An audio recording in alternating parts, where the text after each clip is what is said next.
Hello, friends. Today I am here with the topic that is in the 10th class, that is trigonometry. So, Hindi में इसे त्रिकोणमिति भी कहते हैं. So, we all know that in trigonometry there is a triangle and it should be right angled. जो हमारा triangle होता है trigonometry में वो 90 डिग्री होना ज़रूरी है. अगर कोई ट्रायंगल 90 डिग्री, अगर किसी भी ट्रायंगल का, ठीक है, एक ट्रायंगल में 3 एंगल्स होते हैं और उन 3 एंगल्स में कोई भी एंगल 90 डिग्री अगर नहीं है तो वहां पर ट्रिग्नोमेट्री अप्लाई नहीं होगी. पाइथागोरस थ्योरम, पाइथागोरियन ट्रिपलेट जो है वो भी अप्लाई नहीं होगा. इसीलिए trigonometry is applied only when it is right angled triangle. जब कोई ट्रायंगल राइट एंगल्ड होता है तभी ट्रिग्नोमेट्री अप्लाई होती है. सो there is a right triangle that is ABC and it is right angled at B. So हमारे पास एक triangle है ABC जिसके 3 एंगल्स हैं, angle A, angle B, angle C, और it is right angled at B. मतलब जो angle B है वो 90 डिग्री है. So here what is the catch? हम बात करेंगे हाइपोटेन्यूज के बारे में, हाइट के बारे में और बेस के बारे में. 90 डिग्री के सामने अगर हम देखें तो एक साइड है हाइपोटेन्यूज. अब पूरे ट्रायंगल में 90 डिग्री से बड़ा एंगल कोई नहीं है, इसीलिए पूरे ट्रायंगल में हाइपोटेन्यूज से बड़ी साइड भी कोई नहीं है. बिकॉज हाइपोटेन्यूज की जो साइड है वो 90 डिग्री के जस्ट क्या है, इन फ्रंट में है. Okay, and AC is the hypotenuse, AB is the height and BC is the base. अगर हम साइन थीटा लेते हैं, साइन थीटा अगर हम लेते हैं तो it is the ratio of height and hypotenuse. ये एक रेशियो है हाइट का और हाइपोटेन्यूज का. ओके, एंड देयर आफ्टर अगर हम cos थीटा लेते हैं तो that is the ratio of base and hypotenuse. Means cos theta is equal to base upon hypotenuse. tan theta लेते हैं तो that is the ratio of height and base. Means that is the ratio of height and base. So here are some important formulae which I am discussing. Sin square theta plus cos square theta is equal to 1. 1 plus tan square theta is equal to sec square theta. 1 plus cot square theta is equal to cosec square theta. अब अगर हम ध्यान से इसे देखें, sin square theta plus cos square theta क्या है, LHS में है, 1 RHS में है. तो यहाँ पर दो फॉर्मूले और यहाँ से बेसिकली अगर आप चाहो तो यू कैन ड्रॉ दैट. अगर हम cos स्क्वायर थीटा जो कि प्लस में है, जो कि प्लस में है, अगर हम उसको RHS में ले जाएं, ठीक है, अगर cos square theta basically I am saying you that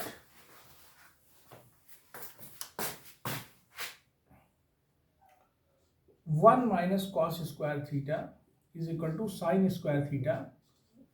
1 minus sine square theta is equal to cos square theta. यहां से हम sine square theta plus cos square theta is equal to 1 से दो फॉर्मूले और निकाले जा सकते हैं. ओके, जिसका मेन सोर्स तो यही है, but we can draw other two फॉर्मूले ऑल्सो. नीचे वाले में अगर हम देखेंगे 1 plus tan square theta is equal to sec square theta, इसमें से भी एक चीज हम ड्राइव कर सकते हैं, that is sec square theta minus 1 is equal to tan square theta और sec square theta minus tan square theta is equal to 1. Board में इस समय ये आइडेंटिटी पूछी जा रही है, जो मैंने टिक की है वो CBSE बोर्ड में इस समय पूछी जा रही है. ओके, दैट इज द मतलब फॉर्मूले से ही वो बेसिकली ड्राइव आउट हुई है. Here cos square theta minus 1 is equal to cot square theta, cosec square theta minus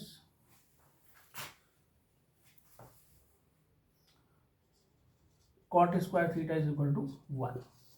so ये भी आइडेंटिटी है. हमने यहां पर क्या किया है, देखो बेटा, ये इट इज 1, ये 1 है, इसके आगे कुछ नहीं ना, इसका मतलब पॉजिटिव यहां पर छुपा हुआ है, यहां पर पॉजिटिव साइन छुपा हुआ है. जब वो LHS से RHS मूव करेगा, linear equation in one variable two variables में पढ़ा होगा आपने।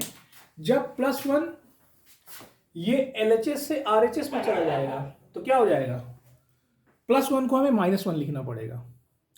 और कॉट स्क्वायर थीटा को अगर हम मूव करेंगे तो +1 से क्या हो जाएगा, प्लस कॉट स्क्वायर थीटा से माइनस कॉट स्क्वायर थीटा हो जाएगा। ओके, सो फ्रॉम दिस फॉर्मूले you can drive out another फॉर्मूले। बोर्ड में ये भी पूछा जा रहा है, सीबीएसई में तकरीबन 3 सालों से ऑलमोस्ट 3 इयर्स, अगर हम प्रीवियस ईयर्स पेपर्स देखे उठा के तो सीबीएसई में बेसिकली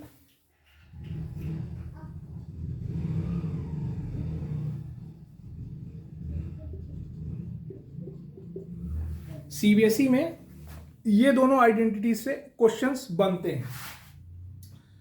चलिए,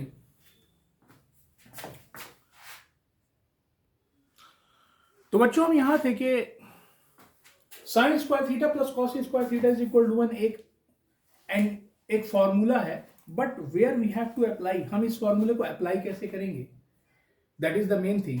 क्योंकि फॉर्मूला जब तक आप अप्लाई नहीं करोगे you will not get the right answer. Okay, और मार्क्स आपको तभी मिलेंगे जब आपका आंसर सही होगा according to the board.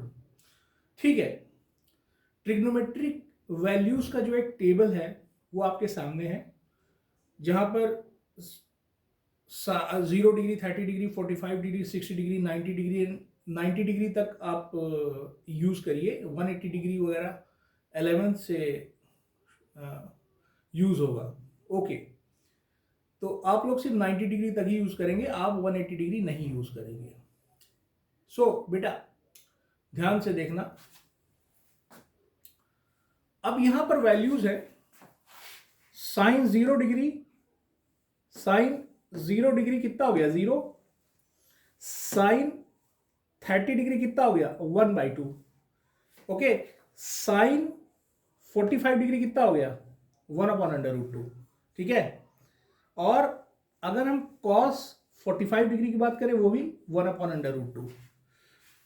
Sign 45 degree और कॉस 45 डिग्री की वैल्यू 1/√2 ही होती है, दोनों की वैल्यूज बराबर है 45 डिग्री पर। अगर आप ध्यान दें बेटा, sine square theta plus cos square theta is equal to 1 है। अगर हम फॉर्मूले में थीटा को 45 डिग्री ले लें तो क्वेश्चन हमारा एक बार में सॉल्व हो जाएगा। दैट इज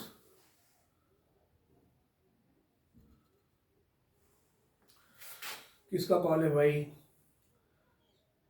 अगर हम थीटा को बेटा 45 डिग्री ले लें तो क्या हो जाएगा, sine square 45 degree plus cos square 45 degree कितना हो जाएगा बेटा, answer will be directly 1 according to the formula. लेकिन अगर हम वैल्यूज पुट करना चाहें तो साइन 45 डिग्री 1/√2 होता है, कॉस 45 डिग्री 1/√2 होता है।